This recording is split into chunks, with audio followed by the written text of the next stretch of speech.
इस भौतिक संसार का ज्ञान क्या है, भौतिक संसार कैसे सृष्टि भगवान ने की है, किस पर्पज से किया है, भगवान की अचिर अनंत शाश्वत काल से रहने वाला, उसमें कोई काल का प्रभाव नहीं है। भगवान शाश्वत धाम गोलोक वृंदावन आध्यात्मिक धाम की आध्यात्मिक नेचर क्या है, ये सब हम नहीं समझेंगे तो हम वास्तव में शिक्षण ही नहीं लिए, हम ज्ञान ही नहीं लिए। भौतिक ज्ञान तो शरीर के बारे में होता है, इस भौतिक संसार के बारे में, ये तो नश्वर है, सब कुछ एक नश्वर हो जाता है। लेकिन आध्यात्मिक ज्ञान वो है जो गुरु देते हैं शास्त्रों के द्वारा, जो भगवान ने बताए गए शास्त्र में।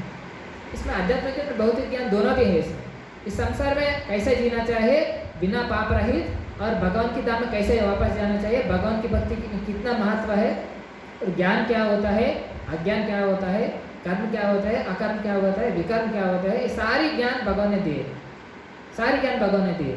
भौतिक संसार कैसे है, भगवान कौन है, हम आत्मा के नेचर क्या है, ये सारी ज्ञान भगवान दिए, वो सब शास्त्र के जरिए हम समझ सकते हैं।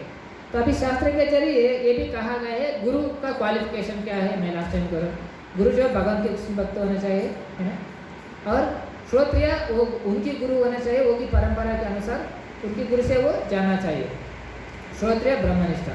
और हमारी अंधकार को निवारण कर ज्ञान की चक्षु देने वाले होते हैं गुरु, और सारी समस्याओं को हल देने वाले, हमारे जो सारी जो डाउट्स होते हैं उसको निवारण करने वाले होते हैं गुरु। और हमारे जो भी हमारे विचार शक्ति में जो भी हम करेंगे उसको अब गुरु की प्राप्त और ब्राह्मणों के पास जाके हम विचारशीला करके जो शास्त्र के प्रति, जो शास्त्र में भगवान कैसे जीने के रास्ता बताया गया है वैसे हम जिएंगे, तभी हमारे जीवन का सफलता होगा। अगर वो गुरु हमने स्वीकार कर लिए, मतलब आपको पहले पता नहीं था हाँ कौन गुरु है कौन नहीं है, जैसे सब लोग सब लोग बोलते थे हाँ ये गुरु है वो गुरु है, सब स्वीकार लिए, हम भी स्वीकार लिए गुरु क्या, हाँ ये करो ऐसे कुछ कर दिए सब लोग। कुछ भी लोग बगल वाले कोई गुरु का फॉलो करते थे, आप भी आपको बुलाए आप भी चले गए, आप भी बिना कुछ सोचे समझे वो गुरु को आप स्वीकार लिए, ठीक है। जब आपको पता चला इस बात को, आप शास्त्र पढ़े, भगवान ने जो बोल रहे हैं शास्त्रों में वैसे वो गुरु हमको मार्गदर्शन नहीं दे रहा है। शास्त्र के जरिए जो भगवान जो मार्गदर्शन दिए वही गुरु को बताना चाहिए ना, तो वो नहीं बता रहे। हमारे श्रील प्रभुपाद महाराज बोलते हैं, श्रील प्रभुपाद महाराज इस्कॉन फाउंडर, जब हम बात कर रहे हैं ना, अभी हम बात कर रहे हैं प्रवचन कर रहे हैं, तो प्रभुपाद बोलते हैं हम 1 घंटा प्रवचन करेंगे तो 4 घंटा बुक्स पढ़ना चाहिए, शास्त्र पढ़ना चाहिए। हम जो भी बोलेंगे, जब लायर कोट करता है ना, लायर जो भी बोलेगा, जो ला बुक है ना उसके अनुसार ही बोलेगा, ला बुक के अतिरिक्त उसकी मन गति से उसकी बुद्धि से नहीं बोलेगा। वो जो ला बुक में क्या होगा, क्या इंस्ट्रक्शन हो, ला बुक में क्या लिखा होगा उसके अनुसार ही उसको बात करना पड़ता है। उसके अतिरिक्त बात करेगा तो जज क्या बोलेगा, कहाँ पर तुम ये LLB किए, है ना, कहाँ पर किए करके पूछेगा। इसी तरह अथॉरिटी नहीं रहेगा उसको। उसी तरह हम यहाँ पर बात करेंगे, प्रपद बोलते हैं शास्त्र की जो बात है भगवान जो बोले हैं उसी तरह लोगों को समझाना, उसी तरह हम भी जीना चाहिए। आचार्यवाद पुरुषोविद, आचार्य का मतलब क्या है, जो भगवान शास्त्र में जैसे कहा गया है उस तरह उनकी जीवन शैली में जी कर बताना है लोगों को। आचरण करने वाला जो भगवान, आचरण भी वही कर, हम जो बोल रहे हैं वही भी कर रहे हैं। अब मैं बोल रहा हूँ हरे कृष्ण महामंत्र जप करो, शास्त्र में कहा गया है कले दोष निजरन अस्तिव महान कीर्तन एवं कृष्ण से मुक्त संग परम, कले केवल हरे नाम एवं केवलम कलो नास्ति एवं गतिरन्यथा। शास्त्र में कहा गया हरे नाम का केवल है, कलयुग में भगवान के नाम जप करो, आपको बोल रहा हूँ। अगर मैं खुद नाम जप नहीं किया आपको बोल सकता हूँ क्या, है ना, आपको नहीं बोल सकता, ठीक है। हम नाम जप करते हैं, हम भी करना चाहिए, हम कर रहे हैं, आपको भी बोल रहे हैं। उसके जो कर रहे हैं उसके बाद उसके जो महत्व जो है भगवान के नाम जप का, उसके जो ज्ञान, वो भक्ति का पहला स्टेप है ना भगवान के नाम जप करना, सो वो करना चाहिए। अगर हम कर रहे हैं आपको बोल पाएंगे, अगर नहीं, अब मैं नहीं कर रहा हूँ, नहीं कर पा रहा हूँ शास्त्र के अनुसार, मुझे बोलने की कोई अधिकार नहीं है, मुझे आपको भी बोल नहीं सकता। इसी तरह हम जो भी बोल रहे हैं, जो भी कर रहे हैं, तो शास्त्र के अतिरिक्त शास्त्र की इसको तुलना रहना चाहिए। जो शास्त्र में बोले वो हम करना है, वो उसके जरिए आपको भी बताना है, आप भी करेंगे। तो भगवान ने बोले, हमारे भलाई के लिए भगवान ने बोले। इस तरह शास्त्र की जो बात है उसको हम रखना चाहिए, हमारे ना कि हमारे मन बुद्धि से जो भी आएगा मैं कुछ बोल दूँ, ऐसा नहीं। शास्त्र की जो भगवान जो हमारी भलाई के लिए बोला है वही हमको भला हुआ है, इसलिए आप भी करो, आपको भी अच्छा होगा। ये बात हमको डायरेक्ट क्लियर लेना है। वो प्रपद बोलते हैं जो भी शास्त्र में कहा है उसी बात को कहना है। ना कि कुछ हमारी मंद बुद्धि से कुछ नहीं कहना है, ऐसा प्रभाव।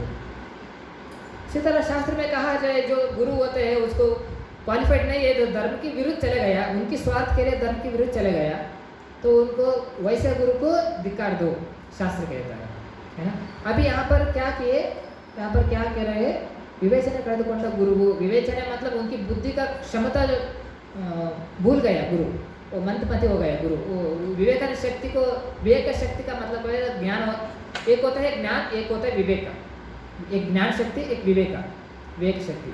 ज्ञान का मतलब क्या है, जब ज्ञान अर्जन कर रहे हैं, ज्ञान अर्जन करे, उधर से उधर सभी पुस्तक पढ़ेंगे, ज्ञान अर्जन करेंगे, है ना। अभी विवेक का मतलब क्या है, कोई बोलेंगे विवेक का मतलब क्या है। ज्ञान का मतलब हम ज्ञान ले रहे हैं बुक से, गुरु से, है ना। विवेक का मतलब क्या है, दोनों सिमिलरली सेम लगता है ना, हाँ माता जी।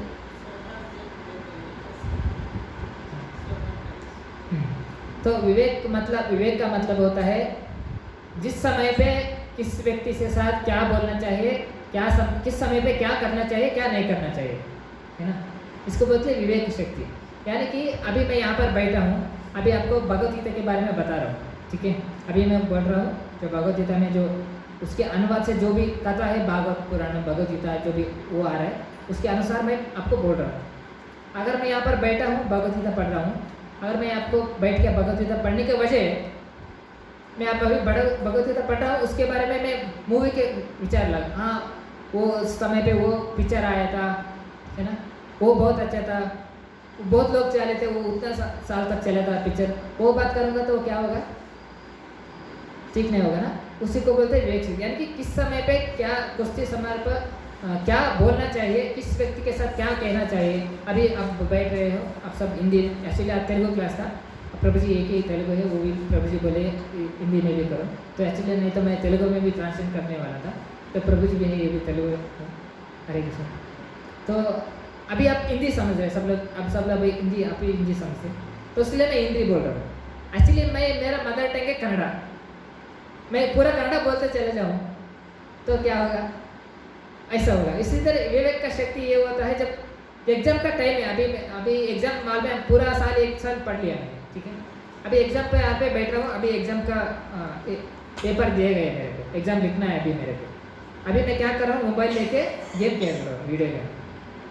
इसकी क्या बोलते हैं, इसका विवेक शक्ति खो गया।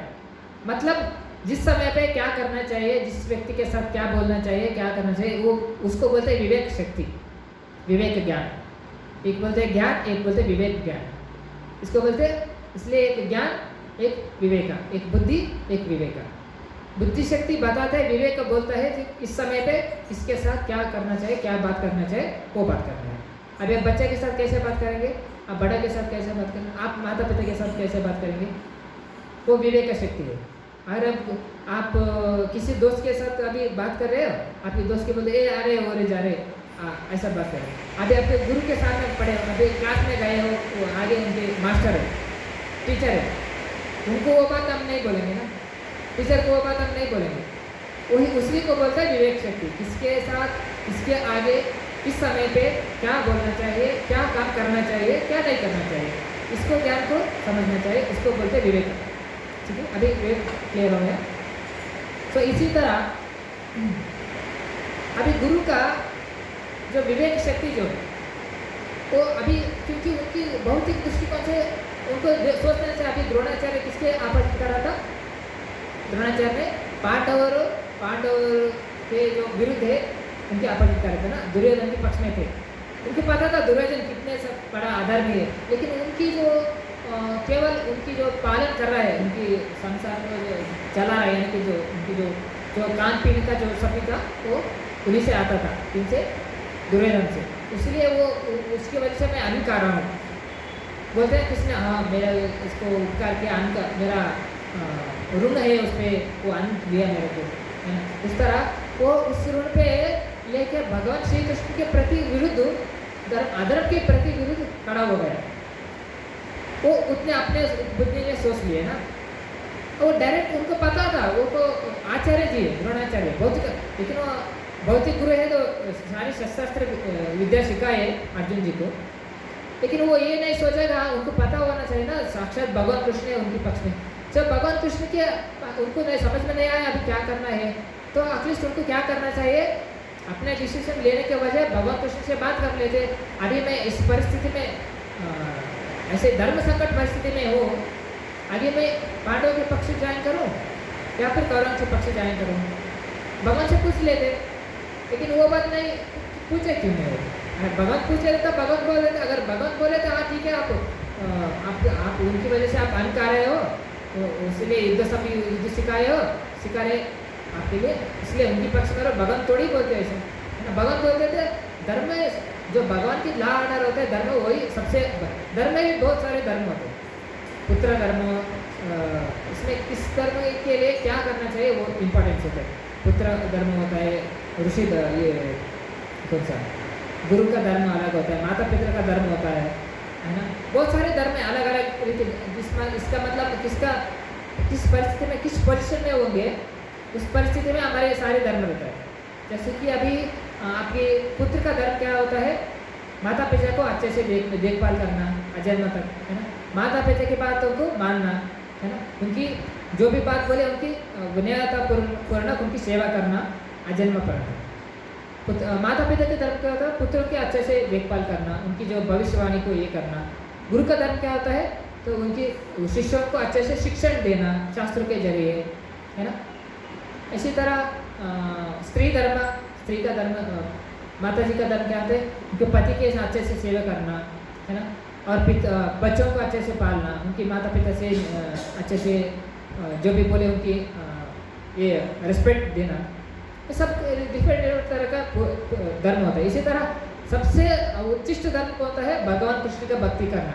समय पुरुष परव धर्म ये तो भक्ति अधोक्ष, भगवान कृष्ण की भक्ति करना।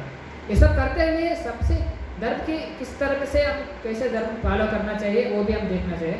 धर्म का तत्व जो होता है बहुत ही धर्म निहितम गुहायाम महाजन ये न गतस्य पंथा।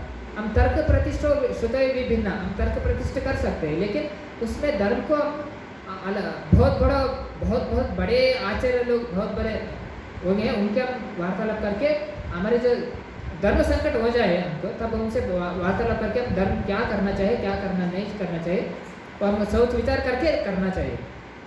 सिर्फ हमारी बुद्धि से हम सोच विचार नहीं करना चाहिए। इसलिए अभी प्रभुपाद क्या बोल रहे हैं यहाँ पर, जो शास्त्र की समझ के अनुसार जो अयोग्य होता है, जो गुरु जो शास्त्र के विरुद्ध हो जाता है, जो धर्म को तेज कर देता है, तो शास्त्र नहीं फॉलो करते, वैसे गुरु को हम त्याग कर सकते हैं, क्योंकि वो हमको नहीं तार सकता है। गुरु हमको मुक्ति नहीं दे सकता है, भगवान के दान को, भगवान की भक्ति को नहीं दे सकता है। इसलिए वैसे गुरु का त्याग कर देना चाहिए। इसी तरह प्रभुपाद एग्जाम्पल दे रहे हैं गुरु का त्याग करने के लिए। और एक एग्जाम्पल है भागवत महापुराण में, आप बलि महाराज, आप जानते हैं बलि महाराज की कथा भागवत महापुराण में आता है। जो उनके गुरु है शुक्राचार्य, ठीक है।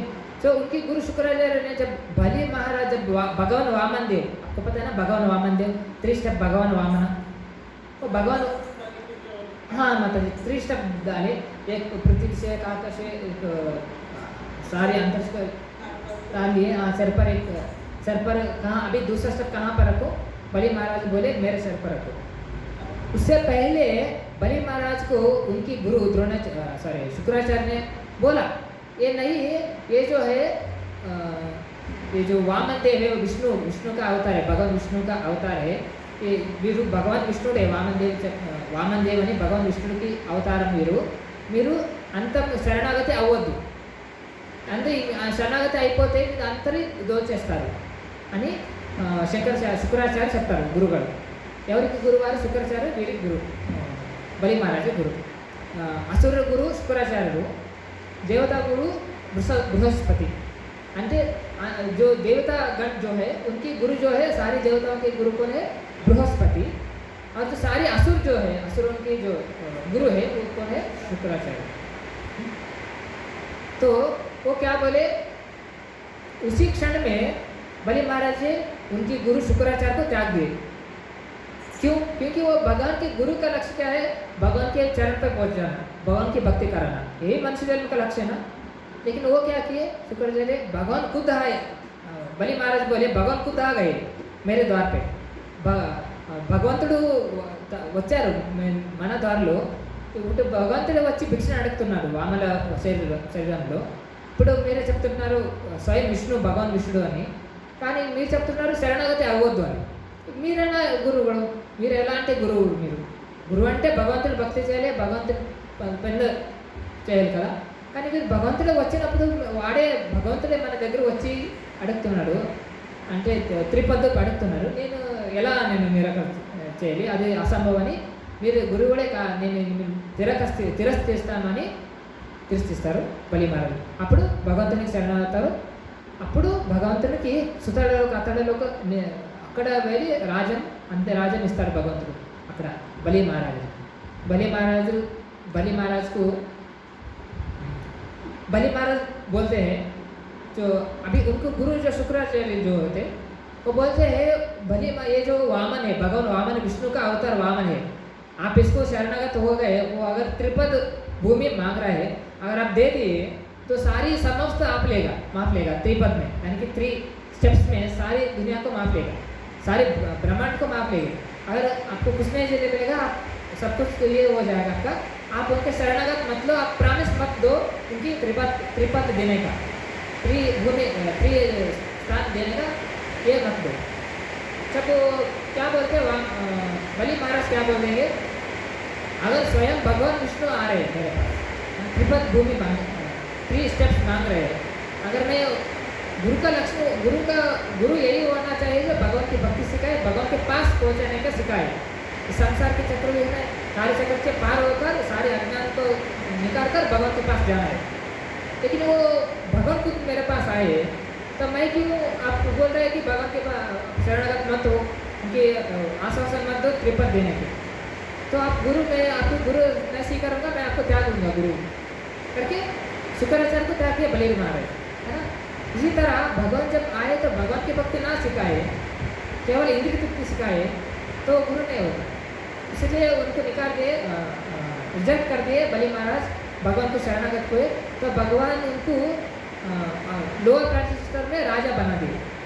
सुतड़ा लोग सुतड़ा अतड़ा बितड़ा धड़ा तड़ा रसातड़ा सुतड़ा जो अपर डोनर ट्रांजिट सिस्टम है उसमें भगवान ने नीचे देकर उनकी राज बनाए इंद्र के भी नेक्स्ट वो इंद्र का भी पदवी को जाएगा सो इस तरह उधर भी वो राजा बनकर उसमें जो राज्यपाल के साक्षात भगवान उनकी गेटपाल द्वारपाल थे भगवान वामन देव इस तरह जब गुरु हो जाना चाहिए तो भगवान के नज़दीक पहुँचे गुरु ये नहीं होना चाहिए भगवान की दूर पहुँचाए तो अभी भगवान के पास अर्जुन है अर्जुन भगवान दोनों धर्म के पक्ष में अर्जुन के पक्ष में भगवान क्यों थे ये धर्म पालन कर देते ना अर्जुन पक्ष में भगवान ఎందుకున్నారు ఎందుకంటే భగవంతుడు అర్జునుడు ధర్మ పాలన చేస్తున్నాడు కదా అందుకే భగవంతుడు అర్జున్ పక్షంలో ఉన్నాడు భగవంతుడు అర్జున్ పక్షంలో ఉన్నాడు ధర్మ పాలన అది అర్జునుడు చేస్తున్నాడు అందుకే ఇప్పుడు ధర్మం కూడా ఎక్కడ ఉంది ధర్మ పాలన చేస్తున్నాడు ధర్మం భగవంతుడు అర్జునుడు అంతడు భగవంతు అంటే ధర్మము భగవంతుడి భక్తుడు ధర్మం చేసేవాడి భగవంతుడి భక్తుడు అంటే సాక్షాత్ భగవంతుడు అక్కడ ఉన్నాడు అలాగే మన జీవితంలో ధర్మ ఫాలో చేస్తే భగవంతుడు మనకు కూడా ప్రొటెక్షన్ ఇస్తాడు అనేది భగవంతుడు చెప్తున్నారు అందుకే భగవంతుడు ఏం చెప్తారు స్వల్పం అభ్యాస ధర్మస్య त्रायतो महत्वत तो थोड़ी मात्रा में भी हम धर्म फॉलो करेंगे हमारे महान संकट विपद को भगवान तार देंगे सभी धर्म फॉलो किए अर्जुन ने तो इसलिए भगवान साक्षात उनके पक्ष में थे है ना तो कुरुक्षेत्र धर्म क्षेत्र वो क्षेत्र भी धर्म क्षेत्र है कुरुक्षेत्र जो है तो अब विजय किसका होगा पांडव की होगा ना तो कौरव की तो नहीं होगा तो इस तरह वो ये बात भी जानते थे द्रोणाचार्य आज द्रोणाचार्य भी ये बात जानते थे और जो गुरुजन जो है वो भी वो बात जानते थे फिर भी वो भगवान से सलाह नहीं लिए है ना भगवान से सलाह नहीं लिए क्या करना चाहिए उनको तो पता है साक्षात भगवान कृष्ण तो साक्षात भगवान है तो धर्म रक्षा के लिए आए तो वो तो रक्षा उनको हरे कृष्ण तो उनको तो सोचना चाहिए ना तो भगवान के साक्षात सलाह ले लेते हैं मुझे क्या करना चाहिए हम इस धर्म संकट में परिस्थिति में हो गए तो हम इस पक्ष में जाना चाहिए व उस पक्ष में जाना चाहिए वो तो ना बुलाया नहीं भगवान के जो वो तो डिस्कशन नहीं किए वो डिसीजन ले लिया अपने आप ठीक है मैं इस पक्ष में क्योंकि वो मेरे लिए वो मेरे लिए सब पालन पोषण किए, सब मतलब जो उनके वजह से अब मैं अन्न खा रहा हूँ, इसलिए उनके प्रति मैं हमको लड़ना होगा। जब अभी लास्ट टाइम मैंने बोला द्रौपदी का जो अपमान हुआ, इतना बड़ा घोर अपमान हुआ, इसमें थोड़ा दूर पाप करने के लगे थे, जब साक्षात भगवान उनको बचाए।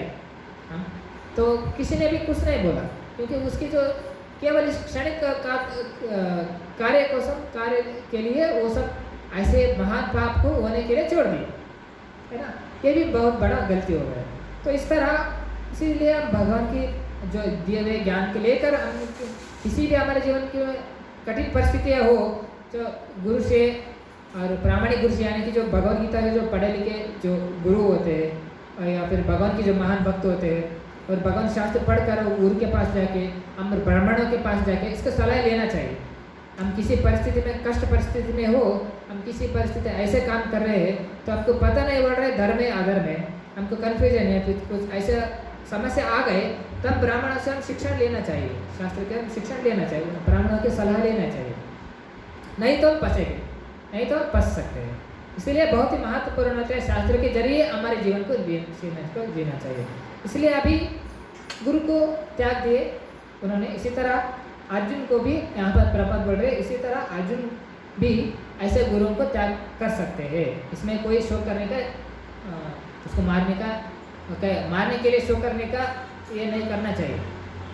तो अभी दुर्योधन क्या बोल रहे हैं, दुर्योधन भीष्म द्रोणादि, अभी दुर्योधन के जो शेल्टर लिए, जो वो नैरो का मतलब होता है शेल्टर, यानी कि जो उनकी वजह से वो खा रहे हैं, उनकी वजह से वो अन्न खा रहे हैं, उनकी वजह से उनकी राज में है, वही राज था ना, युवराज बनने वाला था दुर्योधन। तो उनसे आप काल है प्रसाद ले रहे हैं, उसके लिए हम उनके प्रति सेवा करना चाहिए करके इस भावना से ही वो चले गए दोनों, है ना।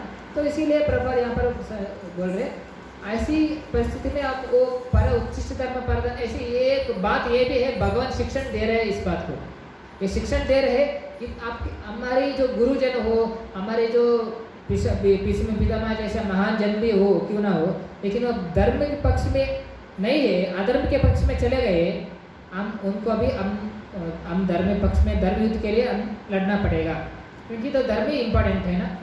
तो धर्म, क्योंकि धर्म किस लिए, सबकी भलाई के लिए। अभी एक एग्जांपल और एक एग्जांपल दे दूंगा, अभी धर्म का एक एग्जांपल देता हूँ, ठीक है। अभी एक लोगों को मारा, एक लोगों एक गलत आदमी, उस एक गलत आदमी को सपोर्ट करने के लिए हमारे पक्ष में दो लोग चले गए, समझ लो, ठीक है। वो दो लोग से वो एक आदमी को सपोर्ट किए, वो एक आदमी को सपोर्ट कर दिए, समझ लो, हम छोड़ दिए, हमको उनको नहीं समझे, हमको हम बोले नहीं, तो वो एक आदमी 10 लोगों को बनाएगा, उसके बाद 100 लोगों को, वो अगर वो पदवी पे आ गया तो सारी ब्राह्मण में सारी सबको क्या चांस मिलेगा, किसका संग कौन करेगा, जो लुटेरा है किसका संग करेगा, जो लुटेरा है किसका संग करेगा, वैसे व्यक्ति के संग करेगा ना, जो प्लान करने के लिए, जो लुटेरा है इस बैंक को राबरी करना है, वो सोचेगा वो मैं अकेले नहीं कर सकता, मेरे जैसे और एक व्यक्ति चाहिए, वैसे व्यक्ति को ढूंढेगा, वैसे व्यक्ति वो उसके साथ देगा, है ना। वो क्या होगा, उसके साथ मिलकर और एक व्यक्ति आएगा, उसका प्लान बना के वो प्लान करेंगे, वो बोलेगा हाँ मैं ऐसा प्लान करूँगा, आप ऐसा प्लान, दोनों प्लान मिला के वो लूटते। इसी तरह इस संसार में अभी सारी ज़्यादा लोग ज़्यादा जो लुटेरों की वोट देंगे, अभी जो कलयुग में चल रहे हैं ना, लुटेरों की वोट दे देंगे सारे, वैसे उनका भी वो लुटेरों के वोट, उनका भी मेंटालिटी वैसा ही होगा, तो वैसे ही वो लोग के सपोर्ट करेंगे, है ना। जो उनका मेंटालिटी कैसा होगा वैसे लोगों को सपोर्ट करेंगे, तो क्या करेंगे, अभी वो सारी, अभी आप ये देख रहे हैं, कौन सा वो कंट्री, तमिलनाडु, कौन सा तमिलनाडु, कौन सा तमिलनाडु ना, कोई एक स्टेट है, वहाँ पर क्या हो गया, अभी गौ माता को भी हत्या करने लगे और सनातन धर्म को मिटा दो, सर ऐसा घोषणा कर दिए वो, आप जानते हैं ना, हाँ तमिलनाडु, हाँ ऐसे लुटेरे लोग वैसे लुटेरों को सपोर्ट करेंगे, तो क्या करेगा, अब वैसे जो साफ सुथरे लोग होंगे, यहाँ पर जो अच्छे लोग होंगे, उनको जीने के लिए नहीं देंगे, वो उनकी प्रति वो शोषण करेंगे, गलत बात है कि सही बात है। इसी तरह अगर वो सब दुर्योधन के सपोर्ट में लड़ रहे हैं, उनकी फैमिली की जो स्त्री है, जो द्रौपदी है, उनकी फैमिली से आते, उनको वस्त्र धारण करने का बड़ी सभा में ऐसा सोच विचार किया, अगर समझ लो वो राजा बन गया तो उस राज्य में क्या होगा, सारी माताजियों को यानी जो सारी जो लड़की जो अनमैरिड होंगी उनके भी सब अपराध होगा ना। ऐसे राज्य में आ गए तो क्या होगा, सब गलती हो जाएगा ना, सब अधर्म फैले जाएगा ना। इसीलिए ऐसे लोग नहीं, अभी हमारे एग्जाम्पल मोदी जी है, अभी मोदी जी है, अभी योगी आदित्यनाथ, वो ऐसे हमारी सनातन धर्म को स्टैंड करने वाले, ऐसे धर्म के लिए लड़ने वाले लोग होंगे। वैसे अभी कितना वहाँ पर चल रहा है, अच्छे से चल रहा है ना। इसी तरह राज्य में जो राजा होता है वो भी अच्छे से रहना चाहिए, वो भी धर्म पर रहना चाहिए। अगर वो अधर्म हो गया, सब लुटेरों के लिए चलो वो मैं भी लुटेरा हूँ, वो मेरा जो वो भी लुटेरा है, चलो मेरा फ्रेंड हो गया, मैं तो अच्छा हो गया लुटाने करने के लिए, उसका सपोर्ट मेरे फुल सपोर्ट मिलेगा, मेरे को कुछ भी करूँगा सब मेरे ही सपोर्ट में आ जाएगा। अधर्म को धर्म कन्वर्ट कर देगा, लाभ धर्म बिकॉज अधर्म, ऐसा कर सकते हैं ना। ऐसे क्या होगा, समाज में सब अच्छे लोगों को जीने के लिए नहीं देंगे। इसीलिए भगवान ने क्या बोला, धर्म को सामने करने का। जब युधिष्ठिर महाराज जैसे आप सब लोग जानते हैं राम राज हो, भगवान श्री राम जब राम राज करते थे, सब लोग किसी को वोल्टेज नहीं होता था। जब भगवान श्री राम जो राज में थे, किसी को वोल्टेज नहीं होता था, कोई गलत कार्य नहीं होता था, कोई मरते भी नहीं था राज में, है ना। ऐसा क्यों, सब सारी कला में जो भी बारिश आने का समय था, बारिश आता था, ये सब अच्छे जो भी समय पे क्यों होना चाहिए सब होता था। सारी गेहूँ अच्छे से खाने पीने की वस्तु सब भूमाता सब देते थे, है ना। अभी सब कुछ ठीक चल रहा है। जैसे अधर्म बढ़ेगा, कलयुग बढ़ेगा, पाप बढ़ेगा, ऐसे धर्म का डिग्रेशन धर्म का होगा, उतने ही पाप बढ़ेंगे, उतने रोग परेशान होंगे, उतने ही क्या होगा, रोगस्त होंगे, डिजीज ज़्यादा आएंगे। अभी वो काल में अभी देखो सत्यावत त्रेता में, अभी 100 साल के पहले देखो कौन सा कितना अभी रोगग्रस्त, कितने रोग से कैंसर है, वो ये कितने सारे रोग है। उस समय में कौन सा रोग था, उस समय में 100 साल तक लोग जीते थे, है ना, आराम स्वस्थ से 100 साल तक जीते थे। पैर दर्द भी, घुटना दर्द भी, वो भी नहीं होता था। अभी 30 के बाद, 30-40 के बाद, 50 के बाद सब क्योंकि वहाँ पर उतना स्ट्रांग सब कुछ प्योरिटी नहीं मिलता है अभी, है ना। सब कुछ मिक्स, पैसे के लिए सब कुछ मिक्स होता है, ऐसा सब आंदोलन चलता है। सो इसीलिए भगवान ने चूज किया युधिष्ठिर जैसा राजाओं को बनाने के लिए। जब धर्म का फॉलो करेगा राजा, शास्त्रों के फॉलो करेगा, भगवान की भक्ति करेगा, तभी सारी प्रजा को वो भी अच्छे से देख पाएगा। उसका भी मति फिर गया, वो भी आदर में लग गया, तो राज्य में से सब लूटोने की राज्य हो जाएगा, है ना। इसलिए कलयुग में भागवत महापुराण में तो कहा गया है, जो कलयुग में आगे जाके, अभी घोर कलयुग नहीं आया, अभी घोर कलयुग आगे आएगा। अभी तो हमारे सौभाग्य है, अभी हम अच्छे से राज्य में है, अभी हम सब लोग अच्छे से अभी राज्य जो ये कर रहे हैं, अच्छे से पद में जो अच्छे लोग हैं, धर्म फॉलो करने वाले हैं, अभी हम अच्छे से है। अगर आगे जब अभी 200-300 आगे जाते, कलयुग जैसे बढ़ता जाएगा, पाप जैसे बढ़ते जाएंगे, घोर कलयुग आते जाएगा, हाँ, तब बहुत ही कठिन होगा, जीना भी बहुत ही कठिन होगा। भागवत में कहा गया है, लोग शहर छोड़कर वन में भाग जाएंगे, उनके बचाने के लिए, अपने आप को बचाने के लिए। और राज्य में ऐसा लोग आ जाएंगे, राजपद में ऐसे लोग आएंगे, अधर्म करने वाले लोग लूटे रहेंगे, लोगों को लुटाएंगे। अभी कितना % टैक्स है, उसमें कितना 50% टैक्स कर देंगे। अभी हम कमाएंगे अभी 10,000, 50% टैक्स हो गया तो कैसे जिएंगे, क्या मिलेगा हमको, बीवी बच्चों को जो लोग क्या करेंगे उसका। ऐसे लोगों को ही लूट के खाएंगे वो लोग जो पद में होंगे, क्योंकि आदर में पक्ष में फैल गया, आदर ज़्यादा होगा। तो ऐसे अज्ञानी लोग हैं, ये सब नहीं समझ रहे, इसलिए भक्ति नहीं कर रहे हैं, भगवान की नहीं कर रहे हैं। ऐसे लोग अज्ञान में सब पता नहीं है, इसको पता नहीं क्या हो रहा है उनकी ज़िंदगी में, क्योंकि शास्त्र नहीं पढ़ रहे, भगवान की भक्ति नहीं कर रहे। शास्त्र के भगवान ने सारी ज्ञान दिए हुए हैं, भागवत में तो फुल डिटेल एक्सप्लेनेशन है इस संसार में अभी क्या क्या हो रहा है कलयुग में, वो सारी डिटेल एक्सप्लेनेशन भागवत में कहा गया है।